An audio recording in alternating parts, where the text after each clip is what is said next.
Namaskar, welcome to Fundamental Rules and Supplementary Rules classes, and in this session we are going to discuss about Fundamental Rules 15, 16, 17.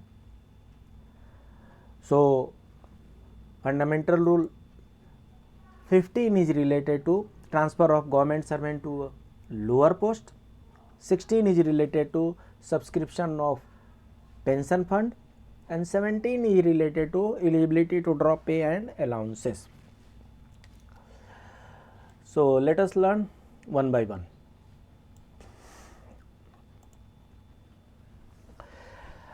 Fundamental rule number 15, transfer of A government servant on lower post.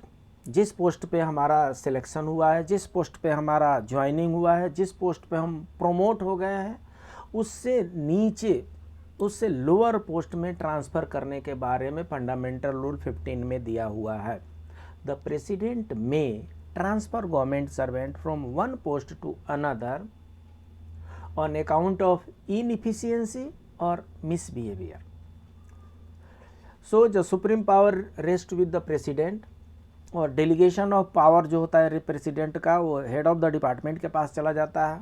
तो as per the post इसमें variation करता है, कौन post करेगा, किसका करेगा।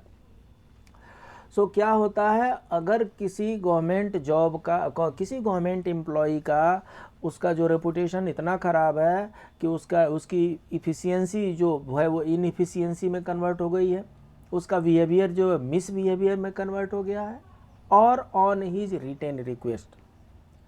3 condition है जिसमें a government servant may be transferred to a lower post.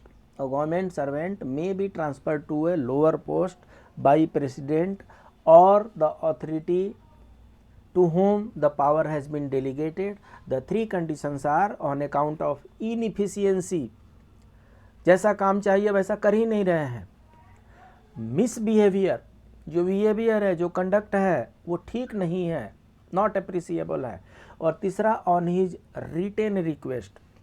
ऐसा बहुत कम ही होता होगा कि कोई बोले कि मुझे इससे नीचे वाले पोस्ट में जाना है। Any how with written request also, a government servant shall not be, on his written request, a government servant shall not be transferred to, or except in the case covered by rule 49, appointed to officiate in post carrying less pay than the pay of the post on which he holds a lien.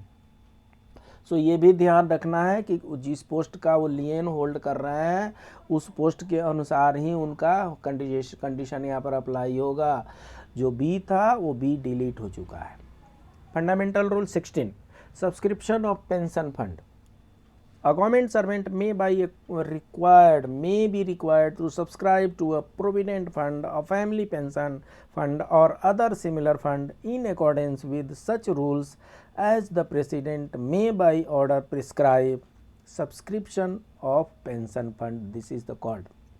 So a government servant may be required to subscribe to a provident fund, family pension fund, or other similar fund in accordance with the such rules as the president may by order prescribe. So जैसे पहले PPF में कटता था, GPF में contribution होता था, pension के लिए कंट्रीब्यूशन नहीं होता था। न्यू पेंशन स्कीम में पेंशन के लिए कंट्रीब्यूशन होता है, कुछ इंश्योरेंस से रिलेटेड कंट्रीब्यूशन होता है। तो अगर गवर्नमेंट ने कुछ मैंडेटरी कंट्रीब्यूशन बना रखा है, कुछ मैंडेटरी सब्सक्रिप्शन प्रोविजन बना रखा है, तो उसके लिए गवर्नमेंट सर्वेंट को सब्सक्राइब करना ही है। There is no second option. अगर गवर्नमेंट ने ये कर रखा है कि पीएफ में मिनिमम 6% कटना चाहिए, सब्सक्रिप्शन जाना ही चाहिए। अगर गवर्नमेंट ने ये कर रखा है कि जीएसएलआई में आपका इतना अमाउंट सब्सक्राइब होना चाहिए, होना ही चाहिए। So you can not tell कि नहीं मैं नहीं देना चाहता, मैं नहीं करना चाहता। It is not up to the will and wish of the government servant, it is the decision of the president. If he says we have to follow the norms for the subscription of pensionary funds. Now fundamental rule 17, and fundamental rule 17 talks about eligibility to draw pay and allowances. Subject to any exception especially made in these rules and to the provisions of sub rule 2, an officer shall begin to draw the pay and allowances attached to his tenure of a post with effect from the date when he assumes the duties of that post and shall cease to draw them as soon as he ceases to discharge those duties. So साफ साफ बात यह है कि जिस दिन duty perform करना शुरू करते हैं उस दिन एलिजिबिलिटी बन जाती है पे एंड अलाउंसेस ड्रॉ करने की, और जिस दिन आपकी ड्यूटी समाप्त हो जाती है उस दिन आपकी एलिजिबिलिटी भी समाप्त हो जाती है पे एंड अलाउंसेस ड्रॉ करने की। कहने का मतलब कि जब तक हम ड्यूटी में रहेंगे, जब तक हम सर्विस में रहेंगे, जिस दिन से हम सर्विस में हैं और जिस दिन तक सर्विस में हैं उतनी दिन तक हमारी एलिजिबिलिटी है टू ड्रॉ पे एंड अलाउंसेस, और ये हमारा राइट है। कौन सा राइट है? फंडामेंटल रूल 17 में ये हमारा राइट है। So pay and allowances are right, pay and allowances are not privileges. ये प्रिविलेज नहीं है, ये हमारा राइट है। ठीक है। Provided that an officer who is absent from duty without any authority shall not be entitled to any pay and allowances during the period of such absence. So condition क्या लगा दी है?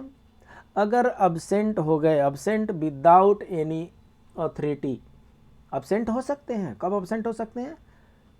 जब लीव पे जा रहे हैं तो अब्सेंट हो सकते हैं, ज्वाइनिंग टाइम में है तो अब्सेंट हो सकते हैं, दूसरे जगह डाइवर्शन में गए हैं तो पहले वाले जगह पे अब्सेंट हो सकते हैं। तो अब्सेंट होने के कुछ रूल हैं और उस रूल को हम अथॉरिटी कहेंगे। अगर अब्सेंट होते हैं, absent from the duty without any authority, then pay and allowances are not applicable, you will not get the pay and allowances.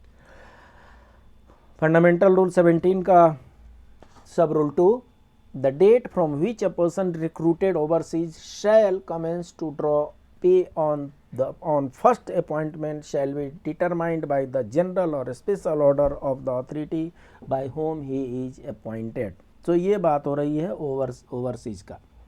Overseas का date of payment, date of eligibility of pay and allowances will be determined by general और special orders. Fundamental rules 17A, without prejudice to the provisions of rules 27 of the CCS pension rules 1972, a period of an unauthorized absence in the case of employee working in industrial establishment during a strike which has been declared illegal under the provisions or any other law for the time being in force. So illegal strike period में absent रहने से भी problem है।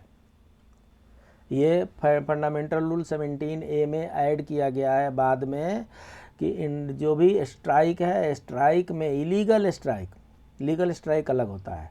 जिस strike को illegal declare किया जा चुका है और उस पीरियड में अनऑथराइज एब्सेंस होंगे तो पे and allowances will get hit. In the case of other employees as a result of action in combination or in concerned manner as such may be a strike without any authority from or valid reason to the satisfaction of the competent authority. So मिलता जुलता है, individual के साथ भी ऐसा हो सकता है, ग्रुप ऑफ पर्सनस के साथ भी ऐसा हो सकता है। अगर अथॉरिटी डिसाइड करती है कि ये इलीगल स्ट्राइक है, पे allowances will not gate. Number 3, in the case of an individual employee remaining absent unauthorizedly or deserting the post. So क्या है? deserting मतलब भगेड़ा, भाग जाना। कुछ पीरियड होता है 30 डेज 40 डेज तक, अगर बिना इंटीमेशन के अगर आप absent रहते हैं तो उसको डिपार्टमेंट जो है डिजर्टर डिक्लेयर करती है। तो अगर डिजर्टर डिक्लेयर कर दी तो ऐसे ही अनऑथराइज एब्सेंस है, अनऑथराइज एब्सेंस में ही पे एंड अलाउंसेस नहीं मिलता है। डिजर्टर अगर डिक्लेयर कर दिए तो और भी पे एंड अलाउंसेस नहीं मिलेंगे। shall be deemed to cause an interruption or break in the service of the employee unless there is decided by the competent authority for the purpose of leave, travel condition, cause permanent and eligibility of for which a minimum period of continuous service is required. So जिस period का हमें salary नहीं मिलता है, जिस period का हमें पे एंड अलाउंसेज नहीं मिलता है, उस shall be deemed to cause an interruption on break in the service, उस पीरियड को ब्रेक इन सर्विस के नाम से जाना जाता है और पेंशनरी बेनिफिट में उसका फर्क देखा गया है। अब फंडामेंटल रूल 18 है एमसीक्यू। एमसीक्यू का एक क्वेश्चन आप यहाँ पर लिख लीजिए, ये आ रहा है आपके एग्जाम में। Unless the president in view of the exceptional circumstances of the case otherwise determines no government servant shall be granted leave of any kind for a continuous period exceeding 5 years. किसी भी हालत में, किसी भी condition में eight ए time 5 years से ज़्यादा का लीव नहीं मिल सकता है। Continuously leave should not exceed 5 years. Study leave जोड़ दीजिए, सीसीएल जोड़ दीजिए, ईएल जोड़ दीजिए, पता नहीं क्या क्या लीव सब जोड़ लीजिए, जितना जोड़ना है जोड़ लीजिए भाई। It should not exceed 5 years. 5 continuously अगर 5 ईयर्स से ज़्यादा एक्सीड करता है तो उसका अलग तरीके से ट्रीट किया जाएगा। So in no cases continuous leave should exceed 5 years. MCQ में आता है 1 year, 2 year, 3 year, 4 year, 5 year like करके। मंथ में भी वो दे सकते हैं, डेज में भी दे सकते हैं। हमारे दिमाग में यही रखना है, no continuous leave exceeding 5 years. ये फंडामेंटल रूल 18 में दिया हुआ है, ठीक है। Fundamental rule 19, limit on personal pay except in the case of personal pay granted in the circumstances defined in rule number 923A, the pay of the government servant shall not be so increased as to exceed the pay sanctioned for his post without the sanction of the authority competent to create a post in the same cadre on a rate of pay equal to his pay when increased. So personal पे जो है किसी भी individual का, जिससे हम प्रसन्न हो गए उसको हम उसकी सैलरी बढ़ा दिए और जिससे अप्रसन्न है उसकी सैलरी नहीं बढ़ा दी, ऐसा नहीं चलेगा। किसी भी इंडिविजुअल की सैलरी उतनी ही रहेगी जितनी की सैंक्शनिंग अथॉरिटी ने, कॉम्पिटेंट अथॉरिटी ने डिसाइड किया है जिस समय उस जॉब को क्रिएट किया गया। जैसे जॉब क्रिएट किया जाता है उसके साथ पे स्केल अटैच कर दिया जाता है कि इस पोस्ट का ये पे स्केल होगा। तो कोई भी चाह के ना चाह के उस पोस्ट का पे स्केल किसी इंडिविजुअल के लिए नहीं बढ़ा सकता, लिमिट है, वो फिक्स है। फंडामेंटल रूल 20, पे of government servant in respect of any period treated as duty under rule 9(6)(b), a government servant may be granted such pay as government may consider equitable, but in no case exceeding the pay which the government servant would have drawn had he been on duty other than duty under rule 9(6)(b). So in respect of any period treated as duty, दोनों में फर्क है, on duty and treated as duty, ठीक है। कुछ period है जैसे casual leave है, it is treated as duty.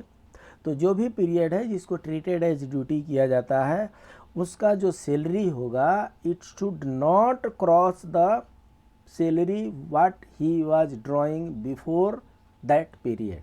तो इसीलिए कहा जाता है कि लास्ट पे ड्रॉन क्या है। जो लास्ट पे ड्रॉन है वही लास्ट पे ड्रॉन जो है वो कंटिन्यूड रहेगा until further orders or until further increments.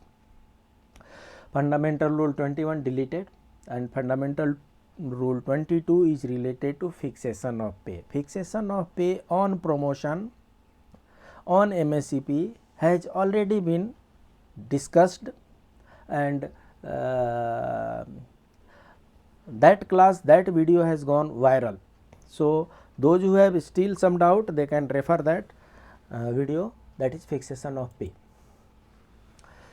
Fundamental rule 23, change in pay. The holder of a post, the pay of which is changed, shall be treated as if he were transferred to a new post on the new pay.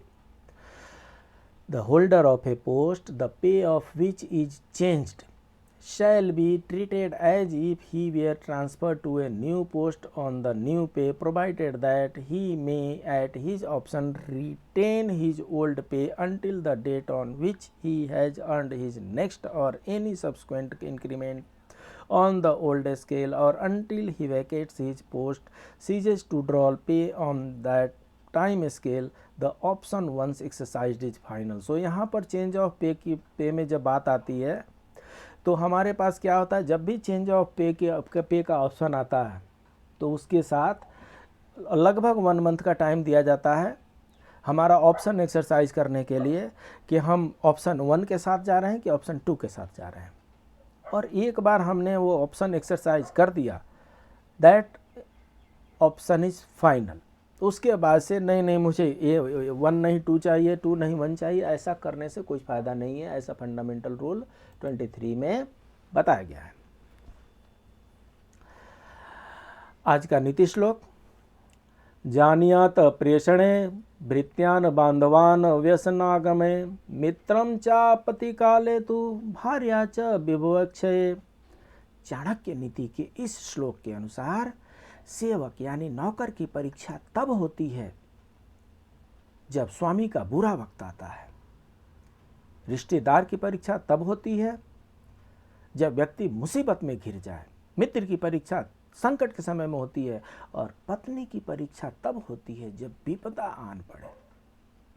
तो ये situation है, जिस situation पे व्यक्ति का जो है वो उसका जो टेस्टी टाइम होता है। जब मालिक का बुरा वक्त आता है तो उस समय नौकर कैसा व्यवहार कर रहा है ये देखने वाला होता है। जब कोई व्यक्ति डिफ़िकल्टी में फंस जाए, मुसीबत में फंस जाए, तो उस समय उसको कौन हेल्प कर रहा है, कौन असिस्ट कर रहा है, कौन उसका खेवैया बन रहा है, ये उस मुसीबत के समय आने पर ही पता चलता है कि कौन रिश्तेदार है, कौन संबंधी है और कौन संबंधी नहीं है। मित्र की परीक्षा भी संकट के समय में होती है। हंसने बोलने के लिए तो सभी मित्र होते हैं, लेकिन ज़रूरत आन पड़े, उस ज़रूरत के समय में जो साथ दे वही सच्चा मित्र है। और इसीलिए संकट के समय में मित्र की परीक्षा की जाती है। और पत्नी जो होती है, जो परम मित्र होती है, उस परम मित्र की परीक्षा विपदा के समय में होती है। ऐसा कहा जाता है कि संपत्ति के तो सभी यार होते हैं, विपत्ति के यार जो होते हैं, विपत्ति के जो दोस्त होते हैं, वो सिर्फ और सिर्फ पत्नी होती है। तो इसलिए नौकर, रिश्तेदार, मित्र और पत्नी के अलग अलग समय पे अलग अलग परीक्षा की कसौटी बताई गई है। Those who have not subscribed, please do subscribe, like, share and comment. This is the disclaimer. मिलते हैं अगले क्लास में, तब तक के लिए नमस्कार।